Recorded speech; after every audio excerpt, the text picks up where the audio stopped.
தேவ பிள்ளையே, இன்னைக்கு என்ன அப்படின்னா நல்ல கவனிங்க. நீதிமொழிகள் 19வது அதிகாரம் 9வது வசனம் இப்படியாய் சொல்லுகிறது, பொய் சாட்சிக்காரன் ஆக்கினைக்கு தப்பான், பொய் பேசுகிறவன் நாசமடைவான். பொய் சாட்சிக்காரன் ஆக்கினைக்கு தப்பான், பொய் பேசுகிறவன் நாசமடைவான். ஏன் பொய் பேசுகிறவன் நாசமடைவான்?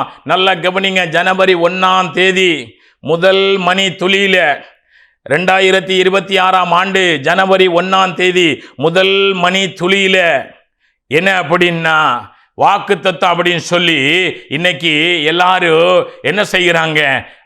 உண்மையிலே ஆண்டவரிடத்துல காத்திருந்து ஜெபித்து ஆண்டவர் இந்த 2026ஆம் ஆண்டுக்காக நீ வாக்குத்தத்தத்திற்காக உன்னுடைய ஜனங்கள் உன்னிடத்தில் வருகிறவர்களுக்காக அவர்களுக்கு ஆசீர்வாதத்தை சொல்வதற்காக அவர்களை ஆசீர்வதிப்பதற்காக நீ என் சமூகத்தில் காத்திருக்கிறாய். அதனாலே நான் 2026ஆம் ஆண்டு ஜனவரி 1ஆம் தேதி முதல் மணி வேளையில நீ இந்த வாக்குத்தத்தத்தை கொடுத்து நான் உனக்கு இந்த ஜனங்களை ஆசீர்வதிப்பேன் என்று உன்னுடைய குறித்த உனக்கு கொடுக்கப்பட்ட ஜனங்களுக்கு நீ இந்த வாக்குத்தத்தத்தை சொல்லி அவர்களை ஆசீர்வதித்து அவர்களை எல்லாம் சமாதானத்தோடு ஆசீர்வாதத்தோடு சந்தோஷத்தோடு நீ என்ன செய்ய அவர்களை வீட்டுக்கு அனுப்பு. அது அன்னைக்கு மாத்திரம் கிடையாது, அந்த 26ஆம் ஆண்டு முழுவதும் இந்த வாக்குத்தத்தத்தினால நான் அவர்களை ஆசீர்வதிப்பேன் அப்படின்னு ஆண்டவர் ஜப வேளையில நம்மகிட்ட ஆண்டவர் முகமுகமா பேசினாங்களோ, இல்ல சத்தத்தின் மூலம் பேசினாங்களோ, இல்ல தரிசனத்தின் மூலம் பேசினாங்களோ, இல்ல வேத வசனத்தின் மூலம் பேசினாங்களோ, உண்மையிலே சந்தோஷம். அந்த வாக்குத்தத்தத்தை நம்ம வாக்குத்தத்தமா என்னிடத்துல ஆண்டவர் நான் உங்களுக்காக காத்திருந்தேன் 2026ஆம் ஆண்டு என்னுடைய குறிப்பிட்ட இந்த சபைக்காக இந்த ஜனங்களுக்காக நான் காத்திருந்த போது ஆண்டவர் இந்த வாக்குத்தத்தத்தினால உன்னுடைய சபையை ஜனங்களை ஊழியத்தை நான் ஆசீர்வதிக்க போறேன்னு சொல்லி என்னிடத்துல திட்டமா தெளிவா பேசி இருக்கிறாங்க. இது மாத்திரம் பேசல, இந்த 2026ல இதை மட்டும் சொல்லிட்டு வெறும் வாக்குத்தத்தத்தை மட்டும் கொடுத்துட்டு போல என்னென்ன நடக்க போகுது அப்படிங்கிறதையும் அதையும் சொல்லி இருக்கிறாங்க. அப்படின்னு சொல்லி ஒருவேளை ஆண்டவர் உங்களோட பேசுனா நீங்க என்ன செய்யலாம்? அதை பயப்படாம நீங்க என்ன செய்யுங்க அப்படின்னா, இந்த வேத புத்தகம் இருக்கு பார்த்தீங்களா, இந்த பரிசுத்த வேதாகமம், அதை இப்படியே நீங்கள் என்ன செய்யுங்க, உங்கள் மார்போடு அணைத்து வைத்துக்கிறீங்க. அணைத்து வைத்துட்டு உண்மையா 2026 முதல் மணித்துளியில பொய் பேசிடாதீங்க. அப்பாவி ஜனங்கள் அவங்க என்ன நினைக்கிறாங்க அப்படின்னா, இவங்களும் ஆண்டவரோட அடிக்கடி பேசிக்கிட்டு இருக்கிறாங்க அப்படின்னு நினைக்கிறாங்க. ஆண்டவர் நம்ம மாமாவும் கிடையாது, நம்ம மச்சானும் கிடையாது. அதனால நம்ம கிட்ட நம்ம ஆண்டவர்கிட்ட அடிக்கடி பேசுறதுக்கு அப்படிப்பட்ட பரிசுத்தவான் எத்தனை பேர் இருக்கிறாங்க தெரியல.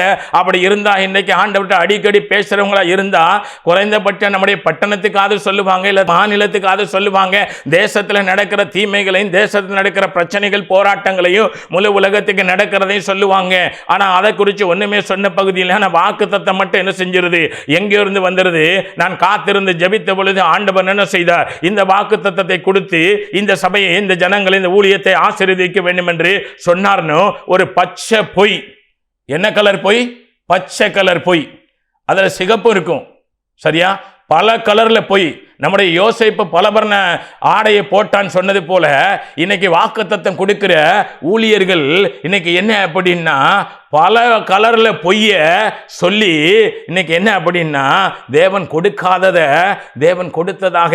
தேவன் உங்களோடு பேசினா பயப்படாம கொடுங்க, அது தப்பே கிடையாது. தேவன் உங்களோடு பேசினாங்க, ஜப வேளையில காத்திருந்தேன், ஆண்டவர் எனக்கு சொன்னாங்க இந்த வாக்குத்தத்தத்தின் படி இந்த ஜனங்களை ஆசீர்வதிப்பேன். ஆனா சொல்லாம உன்னோட பேசாம உனக்கு வசனத்தை தராம நீ சும்மா எனக்கு இது ஏவிக்கிட்டே இருந்தது. என்னது? நீ அதையே நினைச்சிட்டு படுத்து தூங்குனேன்னா உன் சொப்பனம் ஃபுல்லா அந்த ஏவல் வசனம் தான் வரும். ஆமா, எது அதே தானே நீ நினைச்சுக்கிட்டு இருக்க, அதுதான் உனக்கு சொப்பனத்துல வரும். நீ எதை நினைச்சிட்டு படிக்கிறாயோ தொல்லையும் திரட்சினால் அதுதான் வரும். ஆமா, இந்த 25ல கொடுத்த வாக்குத்தத்தத்தின்படி சபை ஆசீர்வதிக்கப்பட்டுட்டா, ஊழியங்கள் ஆசீர்வதிக்கப்பட்டுட்டா. இது யாரு? இது கிறிஸ்து இந்த உபதேசத்தை உபதேசிச்சாங்களா? கிறிஸ்து 3.5 ஆண்டு ஊழியம் செய்தாங்கல்ல. இந்த 3.5 ஆண்டுல என்னைக்காவது வாக்குத்தத்தம் அப்படின்னு சொல்லி ஆண்டவர் எங்கேயாவது கூட்டம் கூடுனாங்களா? என்ன செய்தாங்க? பட்டணங்கள்ல, கிராமங்கள்ல, கடற்கரையில, தேவாலயங்களில் போய் பிரசங்கிச்சாங்க. எங்கேயாவது ஆண்டவர் வாக்குத்தத்தம் கொடுத்தாங்களா? மீன் கொடுத்தாங்க, ரொட்டி கொடுத்தாங்க, அற்புதம் செய்தாங்க, அடையாளம் செய்தாங்க. வாக்குத்தத்தம் தாங்க, இந்த வருடத்தில் இந்த வாக்குத்தத்தத்தின்படி நான் உங்களை ஆசீர்வதிக்கிறேன் அப்படின்னு சொல்லி கொடுத்தாங்களா? இல்லையே. மனம் திரும்புங்க, பரலோக ராஜ்யம் சமீபமா இருக்குன்னு 1ஆம் தேதி 2026 முதல் மணித்துளியில பொய் பேசாதபடிக்கு, சாபத்தை அடையாதபடிக்கு, ஆமா, நீதிமொழிகள் 19:9 படி பொய்களை பேசுகிறவன் நாசமடைவான்கிற வார்த்தை வேதத்தில் எழுதப்பட்டிருக்கிறது. ஒருவேளை நீ பொய்யா தேவன் தராத வாக்குத்தத்தத்தை நீ சும்மாவே வாக்குத்தத்தத்தை டப்பாக்களை போட்டு குலுக்கி ஜனங்களை ஏமாத்தி, என்னமா ஆண்டவர் உன்னோடு வந்து பேசி, ஆமா, இந்த ஜனங்களுக்கு இந்த வாக்குத்தத்தத்தை கொடி என்று சொன்னது போல ஜனங்களை எல்லாம் ஏமாத்தி, பாவம் அப்பாவி ஜனங்கள் போன வருஷம் வாசிச்ச வேத புத்தகத்தை எடுத்து வாசித்தீர்களா? வேத புத்தகம் உண்டென்று நாங்கள் அறியவே இல்லையே. அப்படி இருக்கும்போது வேத புத்தகத்தை வாசித்தீர்களா என்று கேட்டீர்களானால் அது எங்கே இருக்கிறது? எங்கே கொடுக்கிறார்கள்? எங்கே விற்கிறார்கள்? உங்களுக்கு வாக்குத்தத்தம் கொடுக்கிறார்கள் அல்லவா? வாக்குத்தத்தம் எங்க செல்போனிலே நள்ளிரவு 12 மணியில் இருந்து வாக்குத்தத்தம் என்று எங்களுக்கு ஒவ்வொன்றா வந்து கொண்டே இருக்கும். எதை வாக்குத்தத்தமாக எடுத்துக்கொள்வது என்று தெரியவில்லை. அதே போலதான் எங்களுக்கு என்ன செய்திருக்கிறாங்க? 2025 முதல் மணித்துளியில, ஜனவரி 1 முதல் மணித்துளியில ஒரு வாக்குத்தத்தம் கொடுத்தாங்க. அதுல இருந்து அதுக்கப்புறம் பிப்ரவரியில இருந்து இந்த டிசம்பர் வரைக்கும் இன்னும் 11 வாக்குத்தத்தம் கொடுத்திருக்கிறாங்க. இது போக ஒவ்வொரு நாளும் ஒவ்வொரு வாக்குத்தத்தம் கொடுத்திருக்கிறாங்க. வருடத்துல 365 நாள் அப்படின்னா எனக்கு ஏறக்குறைய 50,000 வாக்குத்தத்தம் வந்திருக்கு. இப்போ திரும்ப திரும்ப என்னது, ஒவ்வொரு வாக்குத்தத்தத்தையும் வேதத்தில் இருக்கிற வாக்குத்தத்தத்தை பலமுறை அனுப்பிட்டாங்க. எனக்கு கையும் ஓடல, காலம் ஓடல, எந்த வாக்குத்தத்தத்தை எடுத்துக்கொள்ள எனக்கு தெரிய மாட்டேங்கி. ஆனா நான் இன்னைக்கு எப்படி இருக்கிறேன் அப்படின்னா, பட்டினியோட இருக்கிறேன், வியாதியோட இருக்கிறேன், சுகவீனமா இருக்கிறேன், போராட்டத்தில் இருக்கிறேன், கடன்ல இருக்கிறேன், கண்ணீர்ல இருக்கிறேன், உபத்திரவத்தில் இருக்கிறேன். இன்னைக்கு யார் என்னை விடுவிப்பான்னு சொல்லி நான் எதிர்பார்த்து கொண்டிருக்கிறேன். அந்த வாக்குத்தத்தம் எல்லாம் என்ன செய்தது? வாக்குத்தத்தம் எல்லாம் கொடுக்கப்பட்டது, அவங்க சொன்னதெல்லாம் நமக்கு ஒண்ணுமே நடக்கவில்லையே. அப்ப நீ என்ன செய்தீர்கள்? பரிசுத்தமாய் வாழ்கிறீர்களா? வேதம் வாசிக்கவில்லையே. ஆமா, பரிசுத்தாவியை பெற்றீர்களா? சபைக்கு போறீர்களா? இல்லையே, அதெல்லாம் செய்யவில்லையே. அப்ப எப்படி வாக்குத்தத்தம் உங்களுக்கு வரும்? 2 கொரிந்தியர் 1:20 ஒரு வசனம் இப்படி சொல்லுதுப்பா. கிறிஸ்து இயேசுக்குள்ள நமக்கு வாக்குத்தத்தங்கள் எல்லாம் ஆமென் என்று சொல்லியிருக்கு. அது யாரு? கிறிஸ்து இயேசு அப்படின்னு கேட்கிற இந்த நிலைமை இன்றைய சபைகளுக்குள்ள யாரு? இன்றைய சபைகளுக்குள்ள காணப்படுவதற்கு காரணம் யாரு? ஊழியர்கள் வழி தப்ப பண்ண இன்றைக்கு, அதாவது ஜனங்களை கிறிஸ்துவுடைய உபதேசத்தை விட்டு வழி விலக பண்ணி கிறிஸ்து செய்யாத ஊழியத்தை இன்றைக்கு செய்து, அதாவது வருடத்திலே முதல் மணித்துளியில பொய்யோடு கூட என்ன செய்கிறார்கள்? பொய்களை பேசுகிறவன், நீதிமொழிகள் 19:5 சொல்லுகிறது, பொய் சாட்சிக்காரன் ஆக்கினைக்கு தப்பான், பொய்களை பேசுகிறவன் தப்புவதல்ல. 9 சொல்லுகிறது, பொய் சாட்சிக்காரன் ஆக்கினைக்கு தப்பான், பொய்களை பேசுகிறவன் நாசமடைவான் அப்படி என்று வேதம் சொல்லுகிறது. நீ முதல் மணித்துளியிலேயே நாசமடைவதற்கு ஏதுவான வேலையை செய்து ஜனங்களை ஏமாத்துகிறவனாக என்ன செய்கிறாய்? காணப்படுகிறாய். இப்படிப்பட்ட ஒரு உபதேசத்தை ஆண்டவராகிய இயேசு கிறிஸ்து தம்முடைய ஊழிய நாட்களிலே அவர் என்ன செய்யவில்லை? கொடுக்கவில்லை. ஆமா, தேவ பிள்ளையே, இன்றைக்கு நம்ம என்ன எப்படி இருக்கிறோம் அப்படின்னா, ஆமா, மத்தேயு 11ஆம் அதிகாரம் 21வது வசனம் சொல்லுகிறது. என்ன சொல்லுகிறது? நான் சாந்தமும் மனத்தாழ்மையுமா இருக்கிறேன், என் நுகத்தை உங்கள் மேல் ஏற்றுக்கொண்டு என்னிடத்திலே கற்றுக்கொள்ளுங்கள், அப்பொழுது உங்கள் ஆத்மாவுக்கு இளைப்பாறுதல் என்ன செய்யும்? உண்டாகும். என்னிடத்திலே கற்றுக்கொள்ளுங்கள். இந்த உபதேசம் யாருடையது? இந்த நூதனமான வாக்குத்தத்த திருவிழா பெருவிழா யாருடையது? கிறிஸ்துவுடையது அல்ல. என்னிடத்திலே கற்றுக்கொள்ளுங்கள். கிறிஸ்து தன்னுடைய 3.5 ஆண்டு ஊழியத்தில் வாக்குத்தத்த திருவிழாவும் வாக்குத்தத்த பெருவிழாவும் ஜனவரி 1ஆம் தேதி அவர் தேவாலயங்களுக்கு போனாரு, கடற்கரையில் பிரசங்கம் பண்ணினாரு, பட்டணங்களுக்கு போனாரு, கிராமங்களுக்கு போனாரு. எங்கேயும் வாக்குத்தத்தம் கொடுக்கல. அற்புதங்கள் அடையாளங்கள் செய்தார், பிசாசுகளை துரத்தினார், வியாதிஸ்தர்களை சுகமாக்கினார், அப்போஸ்தலர்களுக்கு மாதிரியை காண்பித்தார். இந்த அடிச்சபடை பின்பற்றி வரும்படியாக 1 பேதுரு 2வது அதிகாரத்தில் சொல்லி இருக்கிறார். ஆமா தேவ பிள்ளையே, இன்றைக்கு 1 பேதுரு 4வது அதிகாரத்தில் ஆமா அதே போல தேவனுடைய பிள்ளைகள் அவருடைய அடிச்சபடை பின்பற்றி வரும்படியாக கிறிஸ்து நமக்கு மாதிரியை காண்பித்திருக்கிறாங்க. இது யாருடைய மாதிரி? இந்த உபதேசம் யாருடையது? யாரு? அதாவது தேவ பிள்ளையே, இன்னைக்கு நம்ம நினைக்கிறோம் இவங்க எல்லாம் பெரிய ஆளுக்கு, அவங்க எல்லாம் பெரிய ஆளுக்கு, இவங்க நம்ம பாஸ்டர், இவங்க நம்ம பாஸ்டர் அம்மா, இவங்க நம்ம அவங்க அம்மா, இவங்க அம்மா, அப்படியப்பா இப்படியப்பா அப்படிலாம் சொல்லி நம்ம எல்லாம் என்ன செய்யறோம்?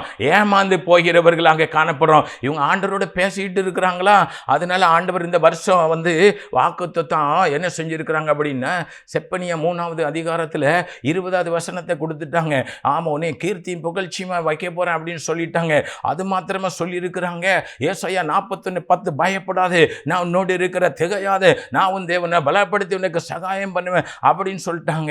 மீகா 7:15 சொல்லிட்டாங்க, அதிசயத்தை காண பண்ணுவேன் அப்படின்னு சொல்லிட்டாங்க. ஆமா, யோவேல் தீர்க்கதரிசி 2ல சொல்லிட்டாங்க, தேசமே பயப்படாதே, மகிழ்ந்து களி கூறு, கர்த்தர் பெரிய காரியங்களை செய்வாங்க. யோசுவா 1ல நான் மோசையோடு இருந்தது போல வான் கூட இருப்ப, பயப்படாத அப்படின்னு சொல்லிட்டாங்க. உபாகம 28ல 1வது 2வது வசனத்தை சொல்லி 14 வசனம் உள்ள ஆசீர்வாதம் எனக்கு மொத்தமா சொல்லிட்டாங்க. ஆமா, அது மாத்திரமா என்ன வாக்குத்தத்தம் எங்களுக்கு கொடுத்திருக்கிறாங்க தெரியுமா? ஆமா, அங்க வாக்குத்தத்தம், இங்க ஆகாயில உள்ள வாக்கு 2வது அதிகாரத்தில் உள்ள இன்று முதல் அவனை ஆசீர்வதிப்பேன், வரிசையா வாக்குத்தத்தம். ஆமா, இப்போ என்ன, எல்லா வாக்குத்தத்தத்தையும் வாங்கியாச்சு. ஆனா எனக்கு என்ன செய்யுது? வயிறு வலிக்குதே. ஏன் வலிக்குது? சத்தியத்தின்படி வாழணுமே, சத்தியத்தின்படி வாழணுமே. ஆண்டவர் எங்க வாக்குத்தத்தம் கொடுத்தாங்க. ஆண்டவர் கொடுத்த வாக்குத்தத்தத்தை நீ என்னைக்காவது வாயில உச்சரித்திருக்கிறியா? பரிசுத்த ஆவியை பெற வேண்டும் என்பது வாக்குத்தத்தம், நித்திய ஜீவனை பெற வேண்டும் என்பது வாக்குத்தத்தம், இவ்வளவு திவ்ய சுவாபத்துக்கு பங்குள்ளவர்களாய் மாற வேண்டும், இப்படிப்பட்ட வாக்குத்தத்தம் நமக்கு இருக்க நாம் அந்த திவ்ய சுவாபத்துக்கு பங்குள்ளவர்களாய் மாறினோமா?